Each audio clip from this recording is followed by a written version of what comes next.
In the previous lecture, we discussed about the complex exponential, and we saw what happens when we restrict the values of c and a to be complex numbers.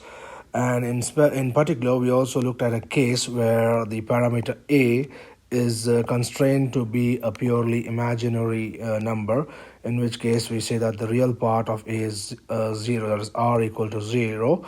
In that case, we get only a as e power a as just j omega naught. Now, with that setting, we get the complex exponential in this form, and we said that this complex exponential is periodic. Okay. Similarly, for the discrete case, we had a similar situation, and we also said that it becomes periodic under certain conditions. And we are going to discuss today what do we mean by a signal being periodic, and we'll see it both for the continuous case and discrete case. Now, there is a subtle difference in between the continuous and discrete case for periodicity, because for the continuous case, the signal or the complex exponential will be periodic for any value of this frequency component omega naught, but in the discrete case, omega naught has to satisfy a condition in order to be periodic. Okay, we will discuss that, and then we'll also talk about another property of signals, which are a kind of type of signals, which is called as even and odd signals. So, and then we will at the end of today's lecture, I will also highlight to you some key differences between the continuous time signal and the discrete time signal in terms of their frequency values and also their periodicity. Okay, so let's see today what do we mean by the term periodic. Now, a signal is said to be periodic if by shifting it by some amount capital T, or to the left or to the right, we will get the same signal x of t. So for the continuous time case, which we denote as x of t in parenthesis or round brackets, then the signal x of t is said to be periodic if by adding some positive value t or subtracting some positive value t to this argument, the signal does not change. So in that case, the signal is said to be periodic with that period capital T. So if we look at this example of a sine wave, so what we have here is sine t, and it basically means that the signal is repeating after some time interval capital T. So that means we get the same form or shape of the signal at regular intervals. In this case, you see it starts from 0, it completes one cycle and comes back to 0, and after that it is the same as this previous cycle. So if we start from here, it comes to this point, and over here that completes one cycle. So from here to here is one cycle, from here to here is one cycle. So wherever we start, if we end at the same point, and after that we get the same thing. So let's consider that we start from here, it completes one cycle, and we have one period here, and then it completes the same thing again. So what we have from this point to this point is the same as what we have from here to here. So this duration where it completes one cycle is called as the period. Now, if the signal is period, that means if we shift this waveform to the left or to the right by one period or integer multiples of the period, then we will get the same shape of the waveform, which we will illustrate shortly.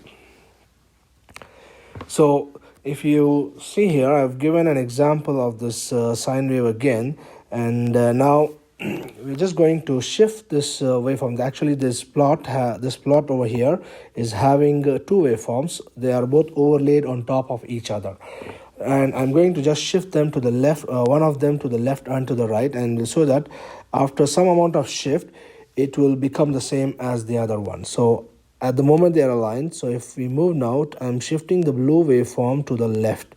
So after shifting by one complete cycle, it becomes overlapped again. So it has become the same as the red plot.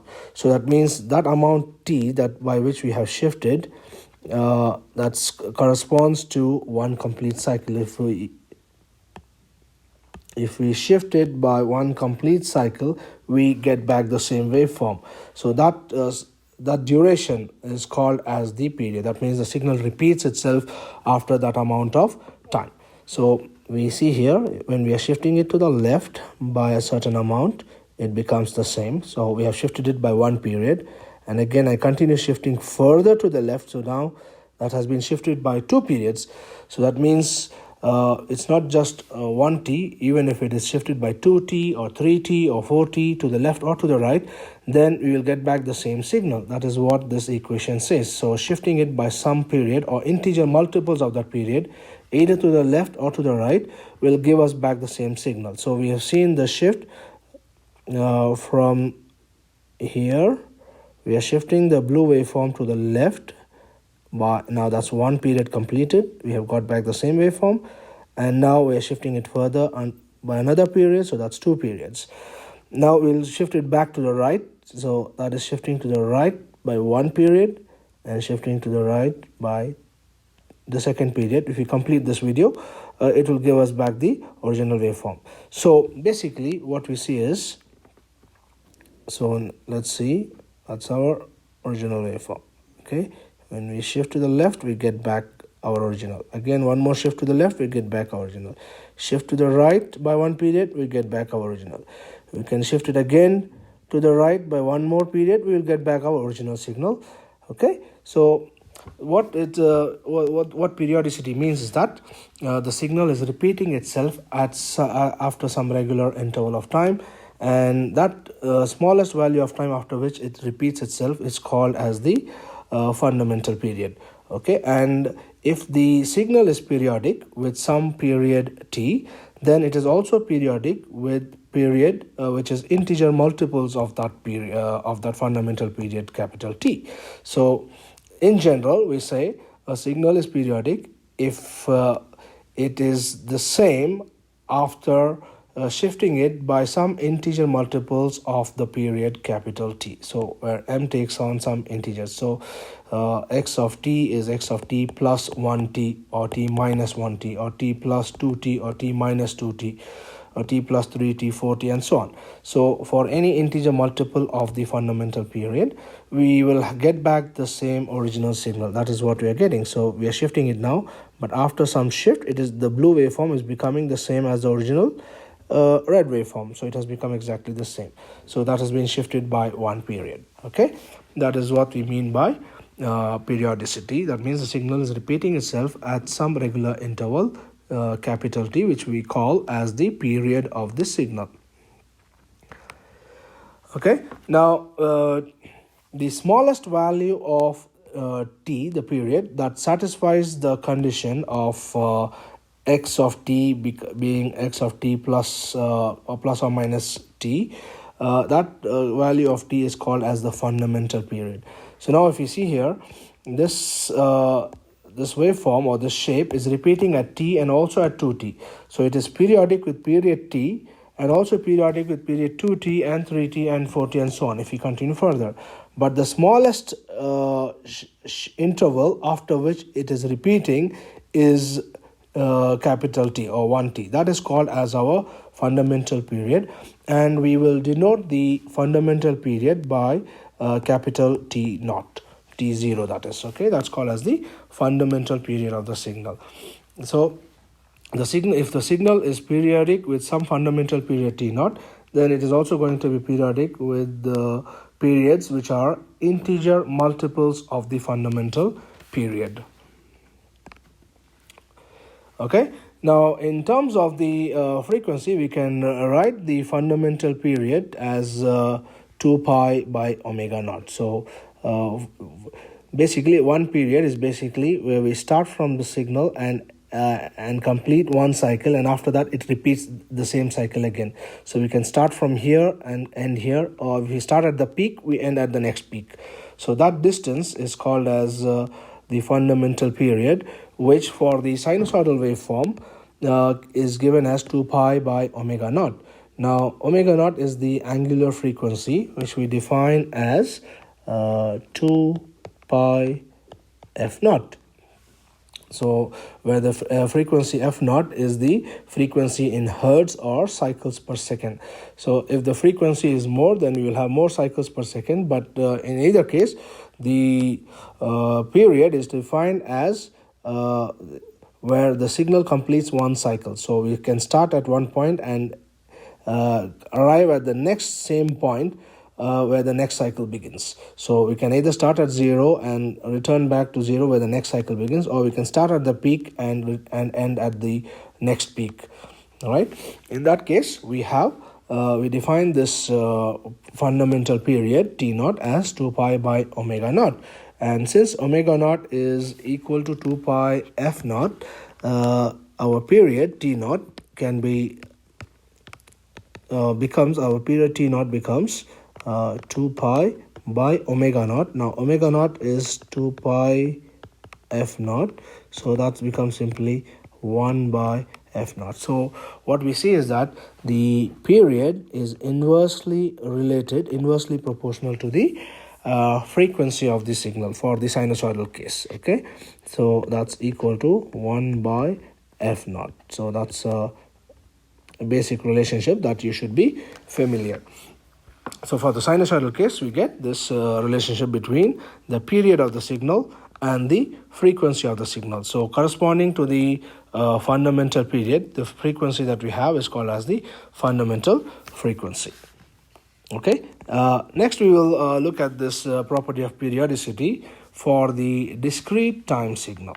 Now in the discrete time case, we denote the discrete sequence as x of n in square brackets, and that a discrete time sequence x of n is periodic if x of n is equal to x of n plus or minus capital N for some integer value n. Now a distinction between continuous time and discrete time in this condition for periodicity is that in the continuous case, this t can be a non-integer number as well. So the shift after which, or the amount of time after which it repeats itself, it can be non-integer value as well.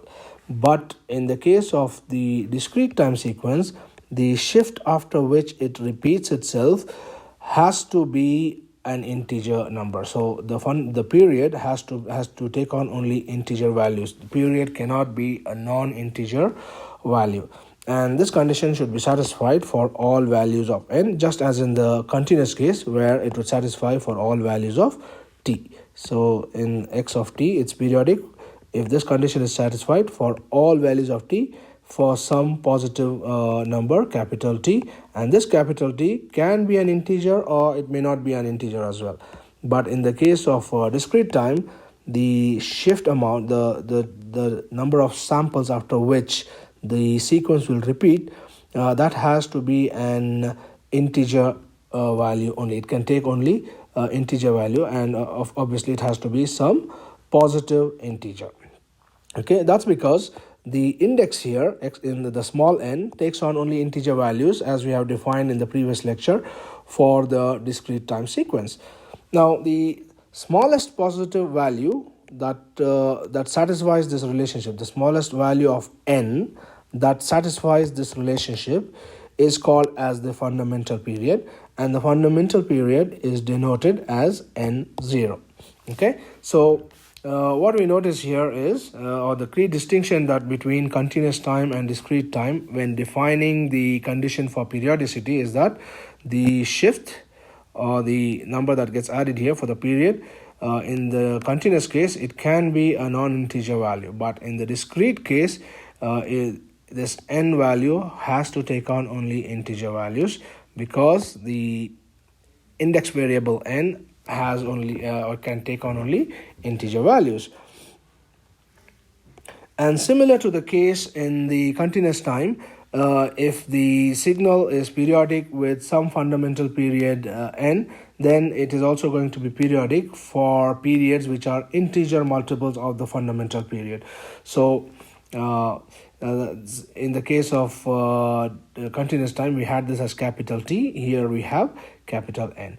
So if it is periodic with period capital N, then it is also periodic with period 2n, 3n, 4n, and so on. Or in general, we write it as x of n equal to x of n plus or minus m times capital N, where m is some integer and n obviously has to be an integer. Okay, and that's the condition or relation, mathematical representation of saying the signal is periodic or not. Okay, now let us look at an example of a discrete periodic signal, just as we have seen previously the continuous periodic signal. So this is the periodic signal in the continuous time. So the x-axis here is time and it is continuous. That means the signal is defined for all values of time. And now let's have an example for the discrete time periodic signal. So we have this discrete sequence which is defined for integer values of small n. So when n is 0, 1, 2, 3, 4, there is some value for the x of n. And what we notice here is after how many samples the same structure is repeating. So we see here the structure is when you start from 0, it is having a value. Let's say this value is 1, and that means this all of them are having the same height of 1. So x of 0 is 1, x of 1 is also 1, and x of 2, let's say it's minus 0.5. And again, x of 3 is 1, x of 4 is 1, again 0 minus 0.5. And that pattern is repeating. So we have a pattern here of two samples which are having a positive 1, and the third sample is a positive 0. And after this sequence, the same structure is repeating. So we have this particular structure repeating itself throughout the signal. So a positive, a negative, a positive, positive, negative. So it's repeating itself.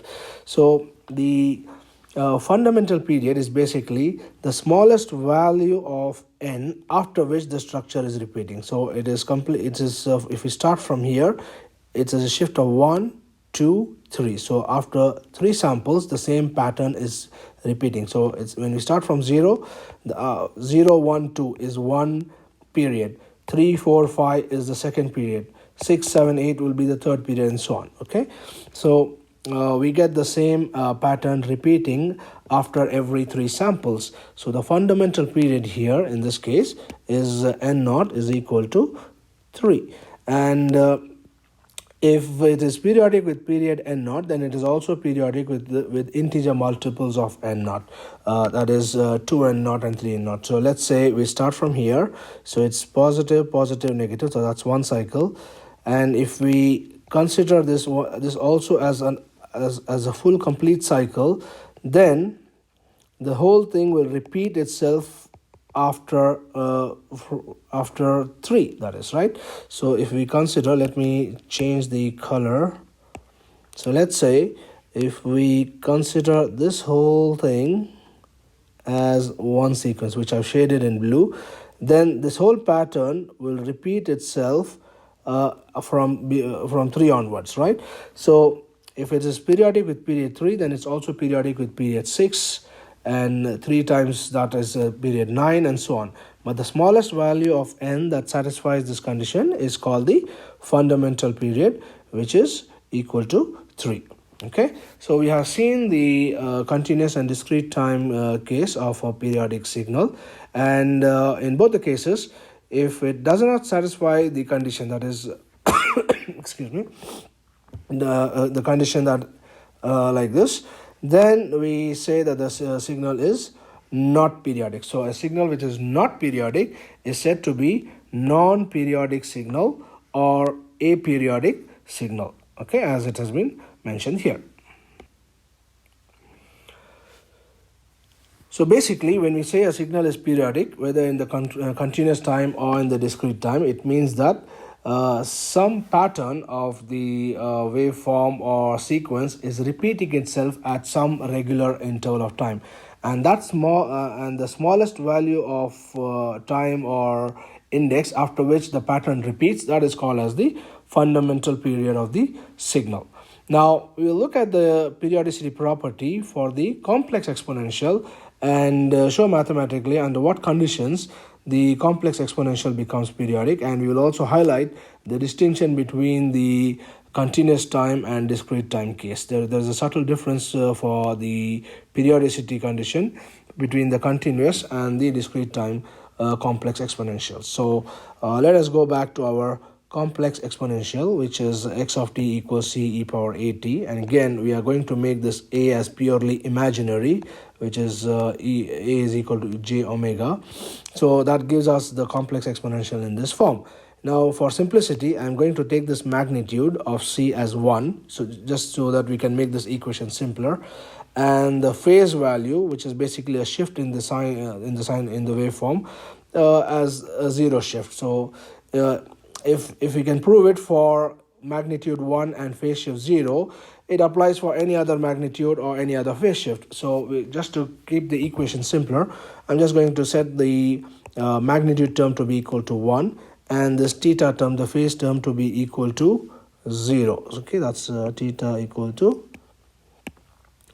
0.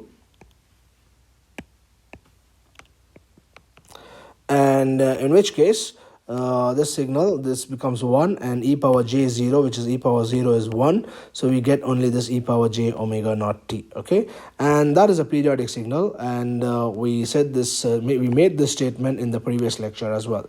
Now if we now want to show that that it satisfies the condition for periodicity, and for it to be periodic, then if we shift it by some amount t, that is capital T, we should get back the same original signal, because as we've seen in the video, in this video, when you shift it by some amount, by a period, it becomes the same as the original signal, right? So similarly, for the complex exponential, if we shift it by a period, you should get back the original signals. That means e power j omega naught t is equal to e power j omega naught t plus the period capital T. Now using basic algebra, we can simply split this powers as e power j omega naught small t and e power j omega naught capital T, and this left hand side can be equal to this right hand side. Okay, if this equality is true, that means this term is equal to 1. Okay, only then these two are identical. So this can be true only when this e power j omega naught capital T is equal to 1.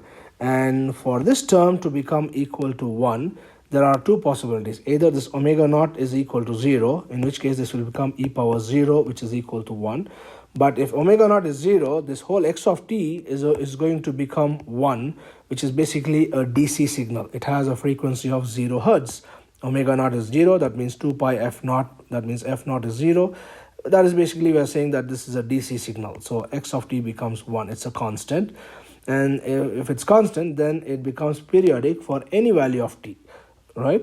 But when omega naught is not equal to 0, then the smallest period, capital T, for which this condition is satisfied, should be T naught is equal to 2 pi by omega naught. Why we have to have it like this? Because when you substitute in place of this T, we want to get the answer as 1. So when you put it as some 2 pi by omega naught, then you see what happens. So the omega naught and omega naught will cancel out. So we get e power j 2 pi, which is cosine 2 pi. By using Euler's relationship, we get cosine 2 pi plus j times sine 2 pi.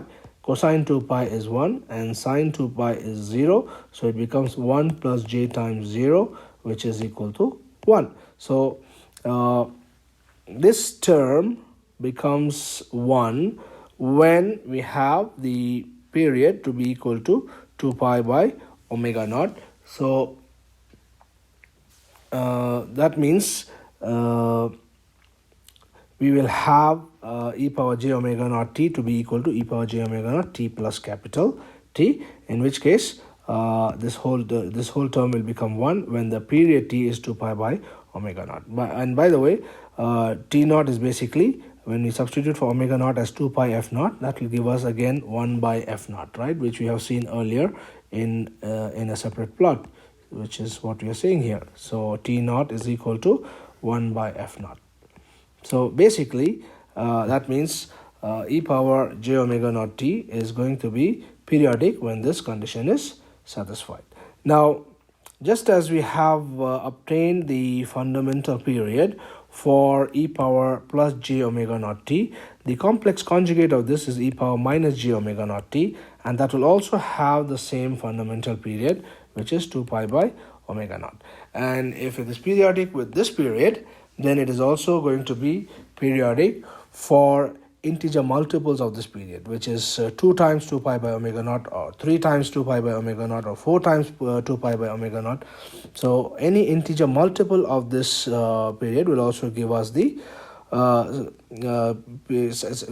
also satisfy the periodicity property. Okay, and the important thing to note here is that this will be periodic for any value of omega naught. So irrespective of the value of the frequency omega naught, this will be periodic, because when t naught is equal to 2 pi by omega naught, which is 1 by f naught, basically this term becomes 1. So this condition will be satisfied for any value of omega naught. Okay, but and in contrast, we will see that that is not the case in the discrete complex exponential. Okay, and just to highlight here, if e power j omega naught is having a period t naught, or fundamental period t naught, then e power minus j omega naught is also going to have the same fundamental period t naught.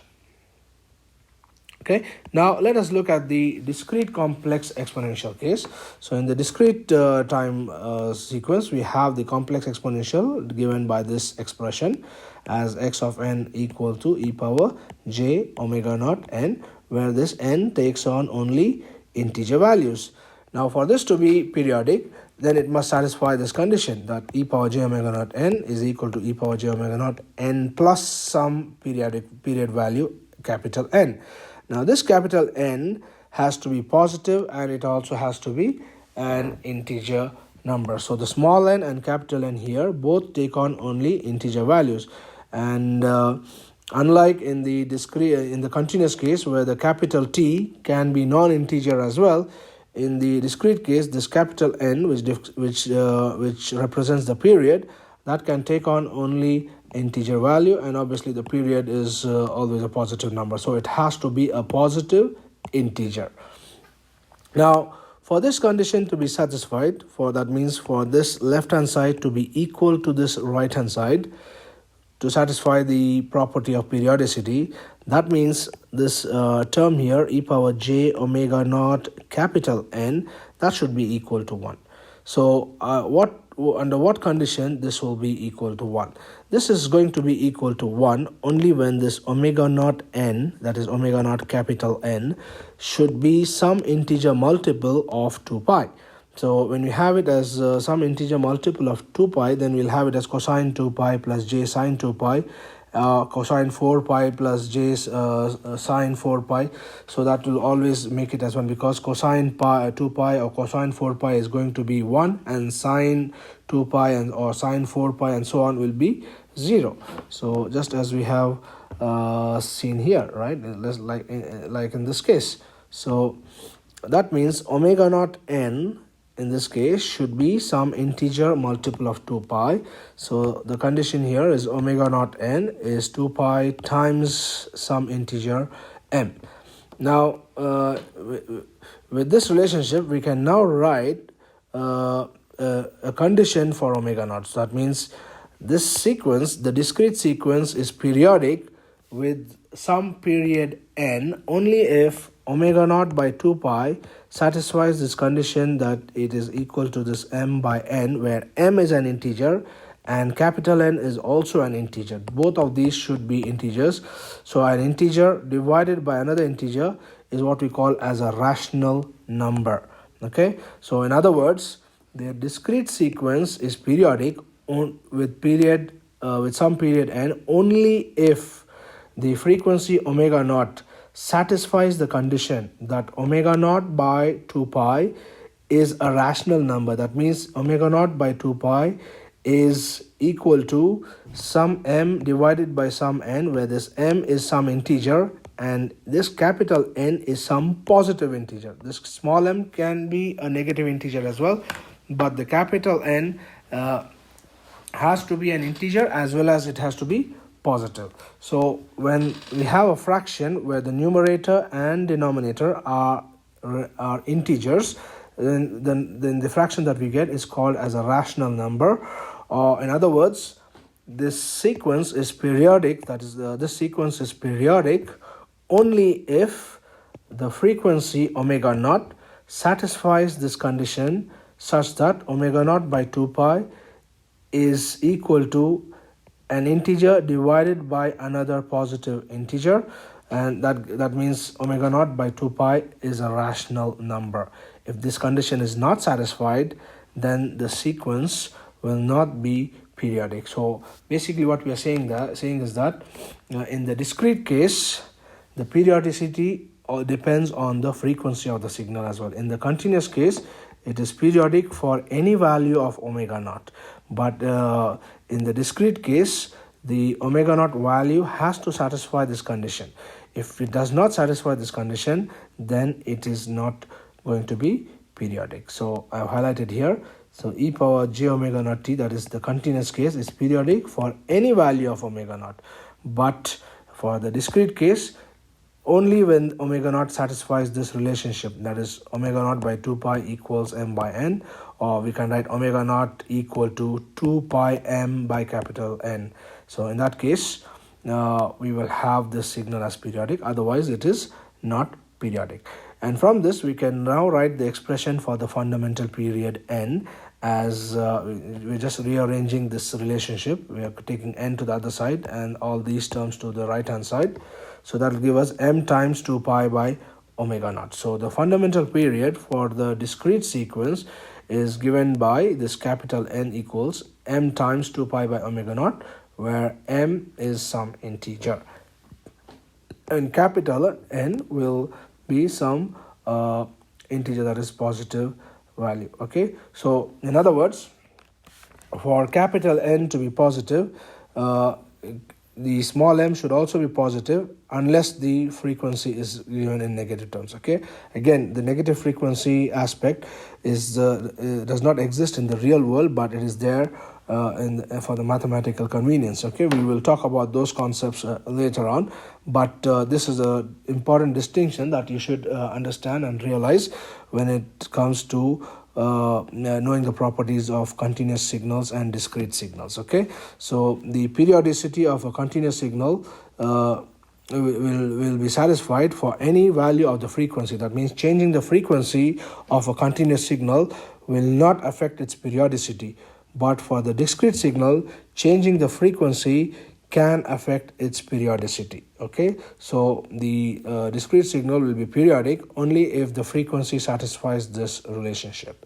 Okay, and the reason why that happens is because in the case of discrete signal, this index n takes on only integer values. We can't shift a sample by a fractional amount. Okay, we can shift it by integer amounts only. Okay, let's move forward, and we will next see another property of signals called as even and odd signals. Okay, when we say a signal is even, it means that the signal is basically a mirror image of itself. So when we look at the signal along the along the vertical axis, it becomes the left hand side and right hand side of the signal will look like mirror images.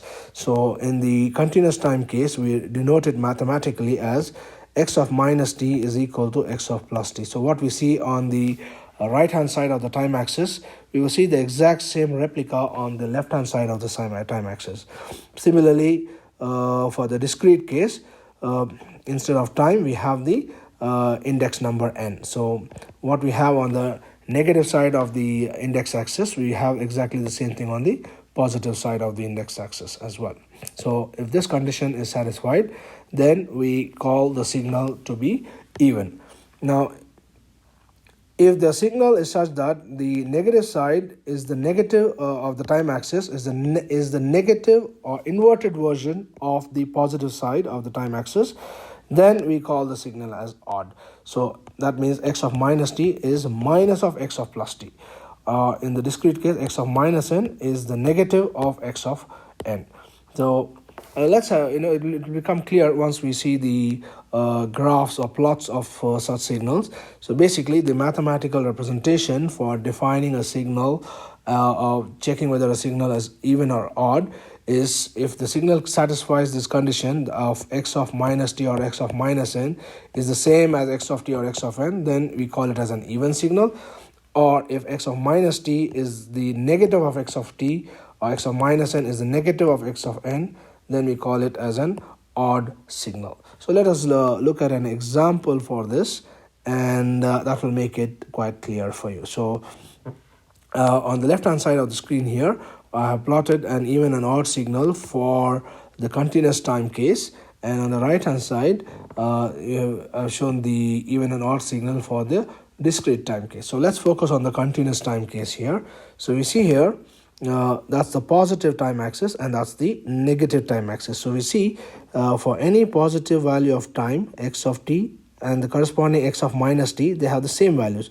So if I take this as my time value and this as the corresponding negative time value, they are having the same values, right? So let's say that is my t1 and the corresponding value minus t1. So at t1 the signal is having some value, at minus t1 it is having that same value, right?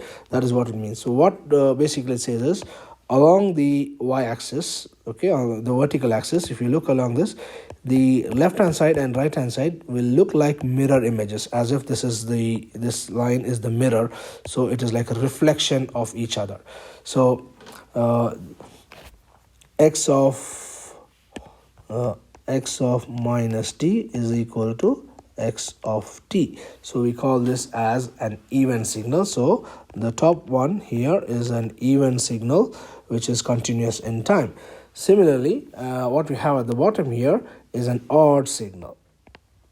So for the odd signal, if we say fix some time, let's say at this peak value t1, so at t1 it is having this value, and the corresponding value at minus t1, let me write that a bit clearly. So that's say at t1 it is having this value, and the corresponding at minus t1 it is having this value, right? So if we look at this, the value of x of t at minus t1 is the same in magnitude but opposite in sign to what is available at plus t1, right? So x of minus t is equal to minus of x of t. So if we choose any value of t here,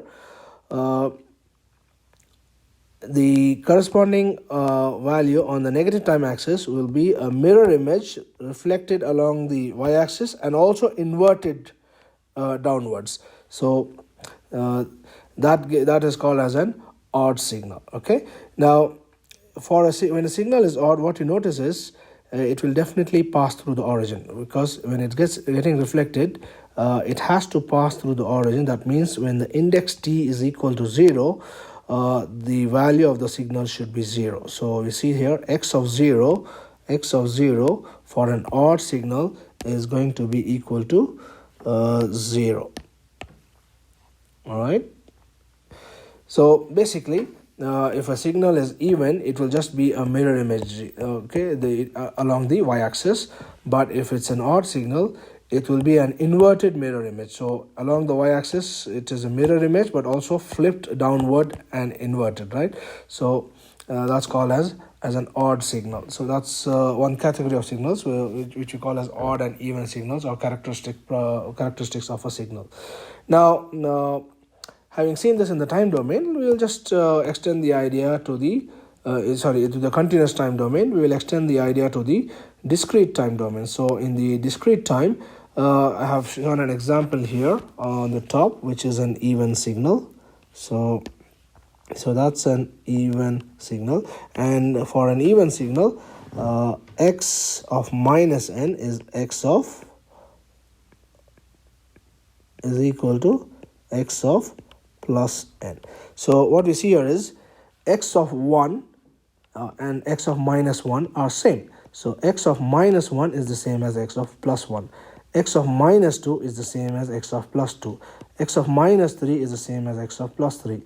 And x of 0 is x of 0. Minus or plus, it doesn't matter. 0 is 0, right? 0 doesn't have a minus or a plus. So x of minus n is equal to x of n. So that corresponds to being an even signal. So which we have shown here in this particular plot. Similarly here at the bottom, this is a discrete odd signal. So we see x of minus 1 is minus half and x of 1 is plus half. So in this case, x of, because it's discrete, we write in square brackets, and that's x of minus n is equal to minus x of plus n. So when you look at x of minus 1 is having a value of minus half, and x of plus 1 is plus half. So this minus half is negative times the plus half. So minus of the x of 1. X of minus 2 is minus of x of plus 2. X of minus 3 is minus of x of plus 3. Okay, so we get this as an odd signal. And obviously, as in the continuous time case, if it is odd, the at the origin, x of 0, that is, it has to be equal to 0. Otherwise, it will not be odd. So in the discrete case also, x of 0 is equal to 0. So that's what we mean by even and odd signals. Now, an important piece of information is that if you are given any signal, we can break it down into two component signals, one of which will be an even signal and one of which will be an odd signal. So we can split any signal into two parts. Of one part will be an even signal, and the other part will be an odd signal. So if we are given any signal x of t, and we can break it down into an even part of x of t as x of t plus x of minus t by 2, and similarly the odd part is defined as half times x of t minus of x of minus t by 2. Okay, and similarly the corresponding part in the discrete case is the even part of x of n as half times x of n plus x of minus n, and for the odd part it is half times x of n minus x of minus n. Okay, I will be discussing this in more elaborate detail with examples later, because we need to understand exactly what we mean by minus n and what we mean by minus t. Okay, that is something I need to cover, and I will come to that later. But you need to remember that any signal can be broken down into two parts. Okay, one of the parts will be an even signal and the other one will be an odd signal. And how to get what is the even part and what is the odd part, we can obtain it from these expressions. Okay, so that is the expression for the even and odd parts of a continuous time signal x of t, and similarly we have the expression for the even and odd parts of the discrete sequence x of n. Okay, I will talk about this in more detail with examples later. Okay, now let us look at then and summarize the key difference between the continuous time and discrete time complex exponential signals. Now, the complex exponential signal is defined, e power j omega naught t as cosine omega naught t plus j sine omega naught t. So basically, the complex exponential, the real part is a cosine waveform and the imaginary part is the sine waveform. And what we want to highlight here is that if we change the frequency omega naught for the continuous time case, for each value of omega naught, we get a different sinusoidal waveform. But in the discrete time case, we get different signals for different values of omega naught only if omega naught is separated by less than 2 pi. If it is separate on omega naught, is the frequencies are separated which are by an amount which are not 2 pi or multiples of 2 pi. If they are separated by exactly 2 pi or integer multiples of 2 pi, then the signals will become identical. No such thing happens in the case of the continuous time. For every separate value of omega naught, we get a different waveform. But in the discrete case, the waveforms or the sequences become identical if the frequencies are separated by multiples of 2 pi. Okay, I will illustrate that with a plot in the next slides. And the second key difference is that which we discussed earlier also, the continuous time signal will remain periodic for any frequency omega naught. So the frequency will not affect the periodicity, but in the discrete case, changing the frequency can affect the periodicity. So the frequency, the discrete sequence will be periodic only if the frequency omega naught satisfies the condition that omega naught by 2 pi is a rational number. That means m and n are integers, and capital N, obviously, because it represents the period, it has to be positive. Okay, you cannot have negative value for a period, so period is always positive. So these are the two key differences between continuous time and discrete time signals.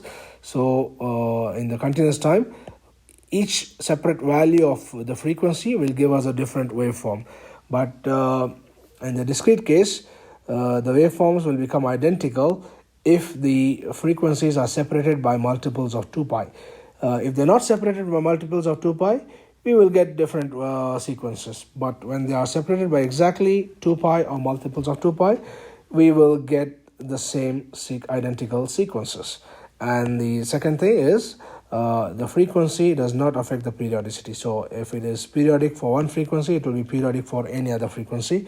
And in the discrete case, it must satisfy this condition in order to be periodic. So if we change omega naught, and if this condition is not satisfied, then it will not be periodic. So let us illustrate this case, the first property, that for different values of omega naught, we get different signals in the continuous case, but they become identical when the frequency separation is a multiple of 2 pi. Okay, I will illustrate this today, and this particular property I will show with an example later on.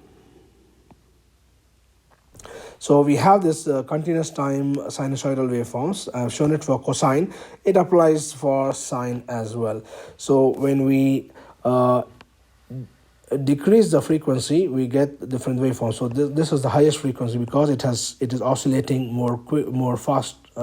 faster. So it is completing more cycles in a given amount of time. This is oscillating slowly, and this oscillation has become even slower, right?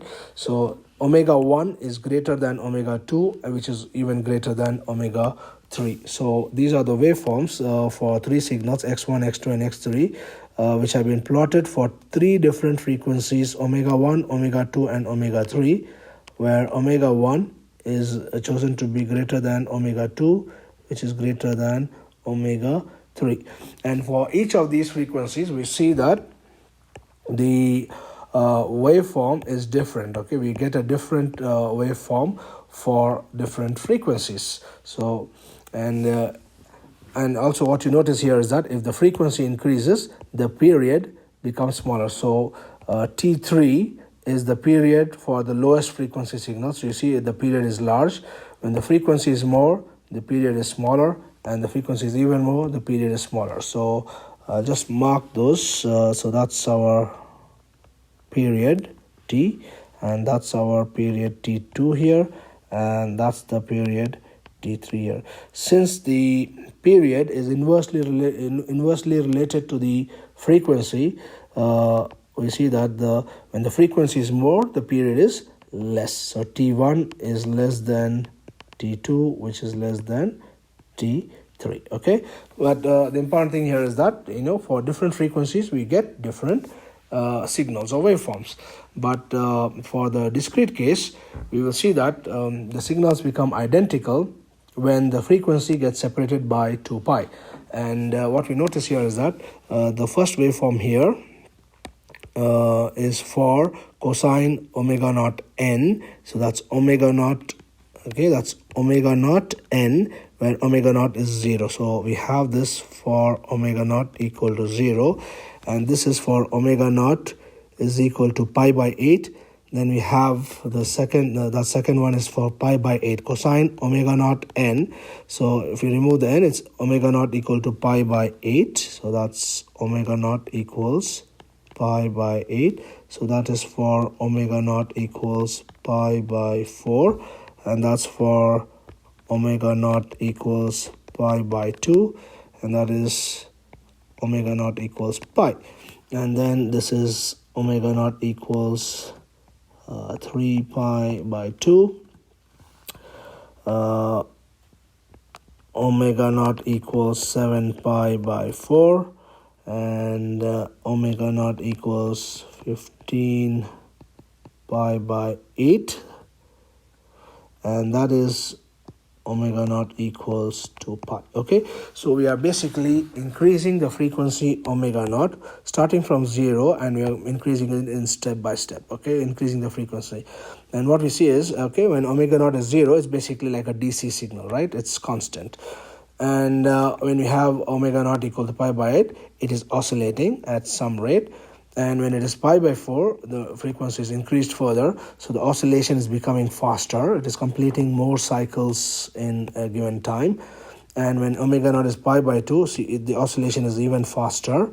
And for pi, it is even faster. Okay, it is especially for pi, we see that it's just alternating between +1 and -1, the positive and negative values. So every sample is oscillating up, down, up, down, up, down. The oscillation is very fast. Here you see the oscillation is very slow. Okay, it is gradually changing. So as we increase the frequency from 0 to pi, we see that the oscillations are faster and faster. And after pi, if we increase any further, it is again starting to decrease. So this waveform for 3 pi by 2 is exactly the same as the waveform for pi by 2. So it is again starting to decrease, and this is exactly the same as for the pi by 4 case. So again it's decreased further, and again it has decreased further, which is the same as this. And finally it comes back. When the frequency shift is by an amount 2 pi, we get back the same signal. So this is omega naught, this is 2 pi, which is basically meaning omega naught plus 2 pi, right, which is 0 plus 2 pi, which is 2 pi, right? So we get back the same signal as here, and that is what we stated here. The signals become identical when the frequency omega naught is separated by multiples of 2 pi. In this case, it is separated by 1 times 2 pi. Similarly, if it is 2 times 2 pi, it will come back to the same sequence. If it is 3 times 2 pi or 4 times 2 pi, it will come back to the same sequence. So what we notice here is that when the frequency is increased from 0 up to pi, the oscillations keep on increasing, and from pi to 2 pi they start decreasing again, and then the sequence will repeat. So in the discrete case, we just need to look at the signal in some interval of 2 pi. So we can start from 0 to 2 pi, or we can look in the interval minus pi to pi. So we need to look at the signal in some range whose length is 2 pi, and after that the same thing will repeat itself. Okay, so that's the first property we have seen for the discrete signal. So the signal becomes identical when they are separated by multiples of 2 pi. Okay, and what you see is, another observation that we make here is that when the frequency is close to 0 or close to 2 pi, we get all the low frequency components, and when the frequency is close to pi, okay, that is where we get all the high frequency components. So the high frequency components are nearer the frequency of pi, and the low frequency components are towards either 0 or 2 pi, towards the ends. That's where you have the low frequency. So that's the lower frequency, that's the lower frequency, that is closer to 2 pi or closer to 0. That's the next higher value, okay, that is closer to 0, and the next higher value is closer to 2 pi. But the highest frequency is at pi, and the next highest or the lower value, the immediately lower value next to pi is one adjacent to this pi. Okay, so closer to pi we'll have the high frequency components, and away from pi, that is closer to 0 and closer to 2 pi, we'll have the low frequency components. And exactly as omega naught equal to 0 and omega naught equal to 2 pi, we have 0 frequency. That is like a DC term, right? So that's the distinction between the waveforms in terms of frequency separation. In continuous time, for different values of frequency, we get different waveforms. But in discrete time, we get different waveforms only if the frequency separation is not a multiple of 2 pi. If it is a multiple of 2 pi, it becomes the same again. Okay, so we are interested in looking at the signal or observing the signal in the interval 0 to 2 pi, or we can look at it from minus pi to plus pi. So that's a range of 2 pi. After that interval, it will repeat itself. Okay, the same thing will be observed.